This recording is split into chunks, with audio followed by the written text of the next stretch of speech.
마태복음 10장 38절로 39절 우리 함께 읽겠습니다. 또 자기 십자가를 지고 나를 따르지 않는 자도 내게 합당하지 아니하니라. 자기 목숨을 얻는 자는 잃을 것이요 나를 위하여 자기 목숨을 잃는 자는 얻으리라. 아멘. 우리는 모두 하나님 앞에서 살아갑니다. 그렇기 때문에 하나님 보시기에 성도의 삶은 두 가지로 판단이 됩니다. 하나는 하나님 앞에서 합당한 삶입니다. 다른 하나는 그렇지 않은 거죠. 그러니까 하나님 앞에서 합당하지 않는 삶을 사는 것입니다. 그러면 어떤 성도의 삶이 하나님 보시기에 합당한 삶일까요? 오늘 본문은 이렇게 말씀하십니다. 자기 십자가를 지고 예수님을 따르는 삶. 이것이 하나님 보시기에 성도로서의 합당한 삶이라고 가르쳐주고 있습니다. 예수님 당시에 로마 시대 때는 십자가를 진다는 것은 사형수가 자신이 달릴 십자가를 스스로 메고 그 처형장까지 끌고 가는 것입니다. 참 기가 막힌 그러한 길이 되는 거죠. 그런데 이것이 바로 오늘 본문에서는 제자의 길이라고 말씀하고 있습니다. 세상에서 성도가 살아가는 길이 그와 같다는 거죠. 진정한 제자의 삶의 자세가 뭐겠습니까? 기분 나쁜 일을 당할 때에도 기쁘게 행할 수 있는 길입니다. 이것이 예수 제자로서의 태도라는 거죠. 살다 보면은 가정에서나 또 지금처럼 교회 안에서조차도 기분 나쁜 일을 당할 때가 있습니다. 주를 위해서 행했는데, 교회를 위해서 또 많은 성도들을 위해서 교회 프로그램 따라 이런저런 일들을 헌신하고 충성하고 봉사했는데 남들로부터 오해를 받거나 손가락질 당하거나 또 반대를 당하거나 심지어 대적을 당할 때도 있습니다. 솔직히 그럴 때는 기분이 이만저만 나쁜 게 아닙니다.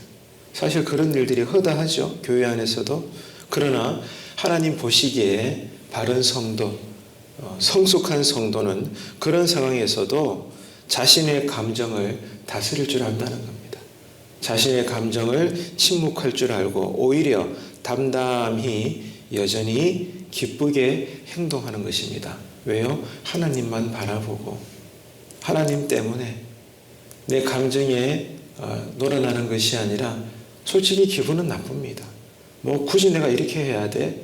안 해도 될 어려움을 당할 때가 교회 안에서도 자잘하게 많습니다. 하지만 오늘 본문의 가르침은 하나님 앞에서 신자는 그럴지라도 예수 그리스도의 제자는 자신의 감정에 왔다 갔다 하는 것이 아니라 여전히 주님 때문에 기쁘게 행동할 수 있는 그런 사람들이다.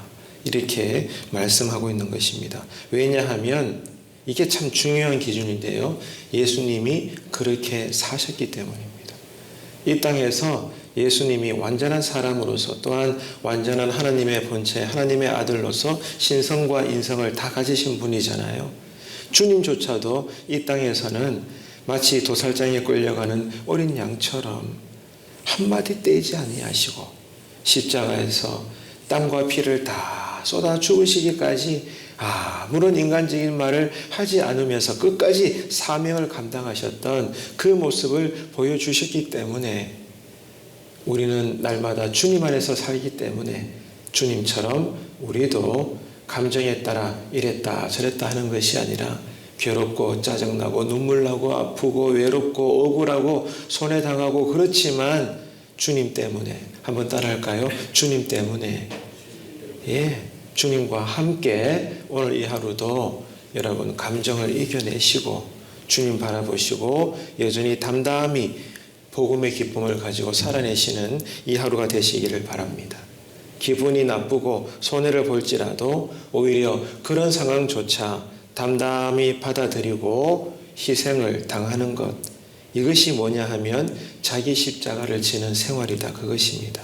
또한 그것이 하나님 앞에서 합당한 신자로서의 예수 그리스도의 제자로서의 삶이 된다는 겁니다. 새벽 성도 여러분, 십자가의 길은 분명히 좁습니다.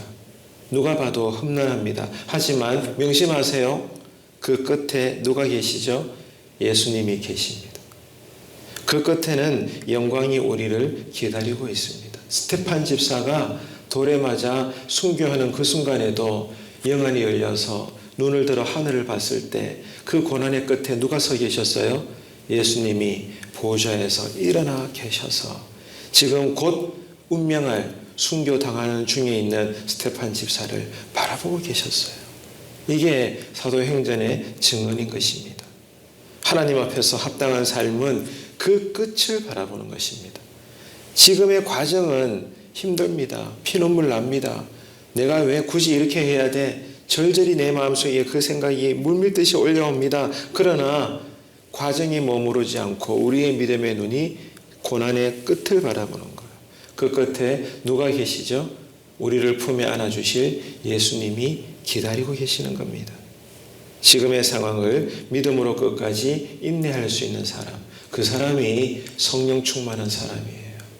굳이 방언으로 기도하지 않아도 어떤 신비스러운 영적인 현상이 없을지라도 그 사람이 하나님 보시기에 성령 충만한 사람인 줄로 믿습니다. 그러면 어떻게 인내하는 신앙으로 이 하루를 살아내야 될까? 우리가 많은 것들을 생각해 볼 수 있지만 한 가지만 기억합시다. 내 주변 상대방을 바라보십시오.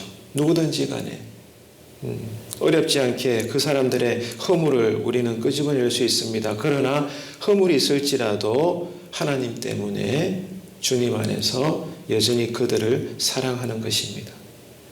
우리가 왜 그런 바보 같은 짓을 해야 할까요? 아까도 말씀드렸죠. 예수님이 먼저 이 땅에서 그렇게 사셨기 때문입니다. 가장 가까이 있었던 12 제자들을 보십시오. 그 가운데서도 가룟 유다를 보십시오. 배신할 걸 아시면서도 그러나 주님은 바보같이 끝까지 그들을 품으셨습니다. 여전히 베드로를 믿어주셨습니다. 그것이 예수님의 행하심이었죠. 오늘 이 하루 속에 우리가 기분 나쁜 일을 만나게 될지라도 하나님 때문에 성령으로 충만하여 은혜에 매여 있기 때문에 감정에 우리가 놀아나지 말고 이 감정을 예수 이름으로 신앙으로 잘 다스리시면서 여전히 가정에서도 기쁘게, 직장에서도 기쁘게, 교회에서도 기쁘게 살아내시는 복된 한 날 되시기를 주님의 이름으로 축원합니다. 기도하겠습니다. 하나님 아버지, 은혜를 감사합니다. 날마다 우리에게 삶의 기준이 되는 말씀에 은혜 주시는 것을 감사합니다. 오늘 말씀은 우리에게 하나님 앞에서 합당한 성도의 삶을 살아내라고 말씀하고 계십니다. 그 길은 기분 나쁜 일도 기쁘게 행하라는 말씀입니다.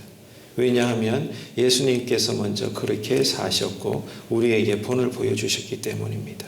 하나님 아버지, 오늘 아침에 이 말씀에 의지하여 간구드리오니 우리에게 참된 예수 제자의 믿음을 주시옵소서. 오늘도 끝까지 인내하는 믿음으로 특별히 서로 사랑하게 하여 주옵소서. 감사드리며 예수님의 이름으로 기도합니다. 아멘.